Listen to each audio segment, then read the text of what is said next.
নমস্কার, আমি জয়া। আমার চ্যানেল জয়ফুল জয়স ব্লগে আপনাদের সকলকে স্বাগত। এর আগে আমি ফ্ল্যাক্সিড ও রাগি আটা দিয়ে বানানো চকলেট কেকের ভিডিওটা আপনাদের সঙ্গে শেয়ার করেছিলাম। আমার সেই রাগি কেক বানানোর ভিডিওটা যারা অলরেডি দেখে নিয়েছেন তাদের জানাই অনেক ধন্যবাদ, আর যারা এখনো দেখেননি তাদেরকে দেখার জন্য অনুরোধ করছি। আজকেও আমি আপনাদের সামনে রাগি আটা দিয়ে বানানো আরও একটি নতুন রেসিপির ভিডিও নিয়ে চলে এসেছি। এতক্ষণ ভিডিওটা দেখে নিশ্চয়ই বুঝে গেছেন যে রেসিপিটা কি। হ্যাঁ বন্ধুরা, ঠিকই বুঝেছেন, এগুলো হলো রাগি আটার কুকিজ। কিন্তু রাগি আটা ও চিনি মাত্র এই দুটো উপকরণ দিয়ে যে এত সুন্দর কুকিজগুলো বানানো যেতে পারে সেটা আমার এই ভিডিওটা না দেখলে আপনাদের কখনোই বিশ্বাস হবে না। চলুন এখন কুকিজগুলো কিভাবে বানাচ্ছি সেটা দেখে নেওয়া যাক। প্রথমেই এরকম একটা কাচের বোল নিয়ে নিয়েছি আর 250 গ্রাম চিনি গুঁড়ো করে নিয়েছি মিক্সিতে। তার মধ্যে থেকে মেজারিং কাপের 2 কাপ অর্থাৎ 100 গ্রাম চিনি ওই বাটির মধ্যে নিয়ে নিলাম। আপনারা আপনাদের পরিমাণ মতো চিনিটা দিয়ে নেবেন। আমি এখানে আমুলের ঘি দিয়ে চিনিটাকে ফেটিয়ে নেব, আপনারা যে কোনো ঘি ইউজ করতে পারেন। এখানে আমি 1.5 টেবিল স্পুন ঘি দিয়ে দিলাম। আপনারা আপনাদের চিনির পরিমাণে ঘিটাকে কিন্তু দিতে হবে। একটা হ্যান্ড বিটারের সাহায্যে খুব ভালো করে চিনিটা ঘিয়ের সঙ্গে ফেটিয়ে নেব। আপনারা চাইলে ইলেকট্রিক বিটারের সাহায্যেও বিট করে নিতে পারেন। হ্যান্ড বিটারের সাহায্যে কিছুক্ষণ বিট করার পর একটা চামচ দিয়ে আরও কিছুক্ষণ বিট করে নেব ভালো করে। কিছুক্ষণ চামচ দিয়ে ফেটিয়ে নেওয়ার পর কুকিজের মধ্যে খুব সুন্দর একটা গন্ধ আসার জন্য আমি এখানে ভ্যানিলা এসেন্স দিয়ে দেবো। ফেটিয়ে রাখা চিনির মধ্যে 1/2 টিস্পুন ভ্যানিলা এসেন্স দিয়ে দিলাম। আবারও চামচ দিয়ে সব কিছুকে খুব ভালো করে ফেটিয়ে নেব।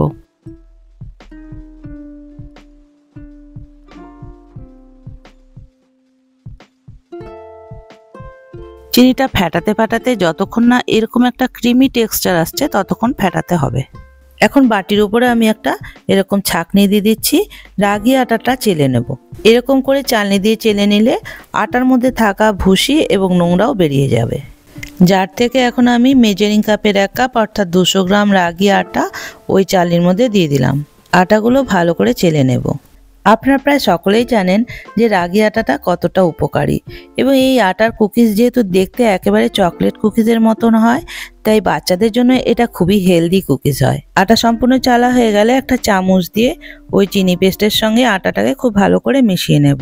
প্রথমে এইভাবে চামচ দিয়ে মিশিয়ে নেব, তারপরে হাত দিয়ে খুব ভালো করে মেখে নেব। এই আটা মাখার সময় আপনাদের প্রয়োজন হলে আবারও এখানে কিছুটা ঘি অ্যাড করে নিতে পারেন। এই কুকিজগুলো বানাতে যেহেতু কোনো রকম কোনো ডিম বা টক দই ইউজ করছি না, তাই শুধুমাত্র ঘি দিয়ে খুব ভালো করে মেখে একটা সফট ডো বানিয়ে নিতে হবে।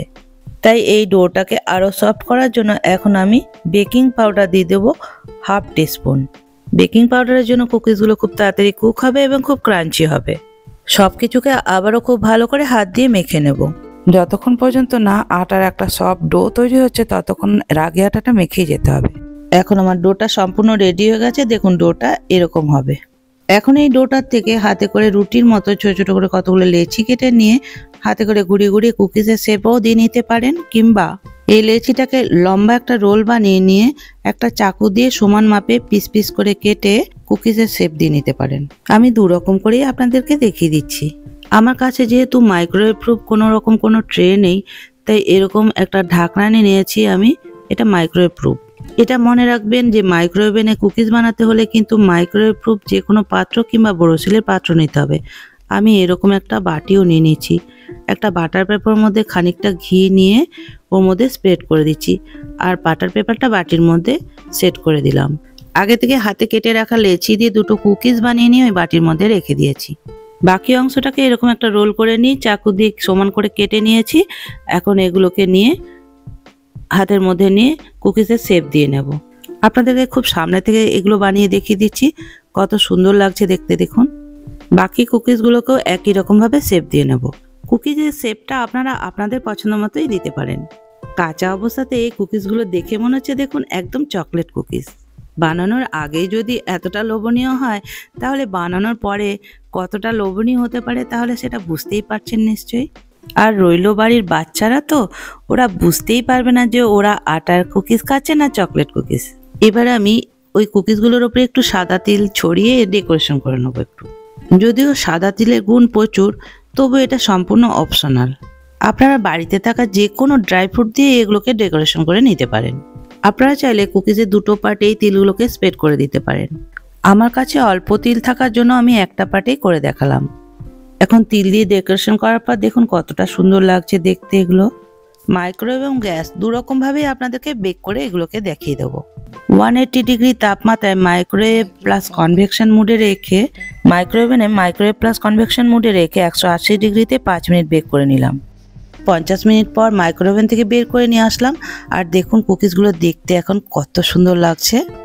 এখন আপনারাই বলুন, দেখে এগুলোকে মনে হচ্ছে যে এগুলো দোকান থেকে কিনে নিয়ে এসেছি না বাড়িতে বানালাম। আপনাদের যাদের কাছে বাড়িতে সাদা তিল নেই তারা এরকম করে একটা কাঁটা চামচ দিয়ে এরকম ফুটো করে ডেকোরেশন করে নিতেই পারেন। যাদের মাইক্রোওভেন নেই তাদের জন্য আমি এগুলোকে গ্যাসে বানিয়ে দেখিয়ে দিচ্ছি। আগে থেকে গ্যাস জ্বালিয়ে একটা কড়াই গরম করে নিয়েছিলাম মিনিট 10 ধরে। এরকম একটা স্টিলের র্যাক রেখে দিলাম ওর মধ্যে। আগে থেকেই এরকম একটা পাত্রের মধ্যে বাটার পেপার দিয়ে কুকিজগুলো দিয়ে আস্তে করে কড়াইয়ের উপরে ওই র্যাকের মধ্যে বসিয়ে দিলাম। কড়াইয়ের ঢাকনা দিয়ে দিলাম। ওই ঢাকনার ফুটোটা বন্ধ করে দেবো এরকম একটা কাগজের টুকরো দিয়ে। গ্যাসের ফ্লেম লোতে রেখে এগুলোকেও মিনিট 50 থেকে 1 ঘন্টা রেখে কুক করে রেডি করে নেব। 50 মিনিট পর কুকিজগুলো যখন একটু ফেটে ফেটে যাবে তখন ঢাকা খুলে দেব। পরে এগুলোর উপরেও আমি একটু সাদা তিল দিয়ে ডেকোরেশন করে নিয়েছিলাম। আর দেখুন এগুলো কত সুন্দর হয়েছে। এখন এগুলোকেও আমি নামিয়ে ঠান্ডা করে নেব। গ্যাসের উনানেও রাগি আটা দিয়ে যে এত সুন্দর কুকিজ বানানো যায় সেটা আপনারা বাড়িতে যতক্ষণ না বানাবেন ততক্ষণ পর্যন্ত বুঝতে পারবেন না। এখন একটা কুকিজকে আপনাদেরকে খুব সামনে থেকে দেখিয়ে দিচ্ছি। এগুলো দেখতে দেখুন কত সুন্দর হয়েছে। এখন একটা কুকিজকে আপনাদের সামনে ভেঙে দেখিয়ে দিচ্ছি, তাহলেই বুঝতে পারবেন যে এগুলো কতটা ক্রাঞ্চি এবং ভুরভুরে হয়েছে।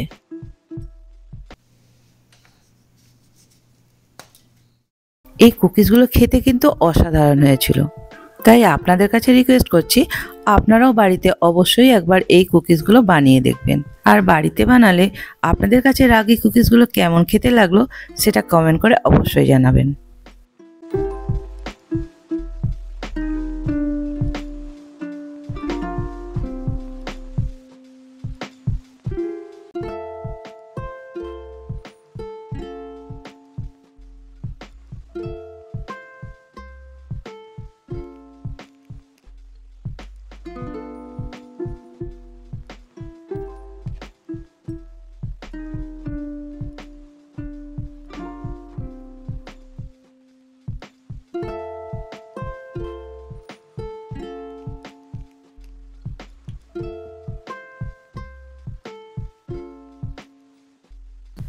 আজকের আমার এই রাগি আটা দিয়ে বানানো কুকিজের ভিডিওটা যদি আপনাদের ভালো লেগে থাকে তাহলে প্রচুর পরিমাণে লাইক, শেয়ার, সাবস্ক্রাইব করে আমার পাশে অবশ্যই থাকবেন।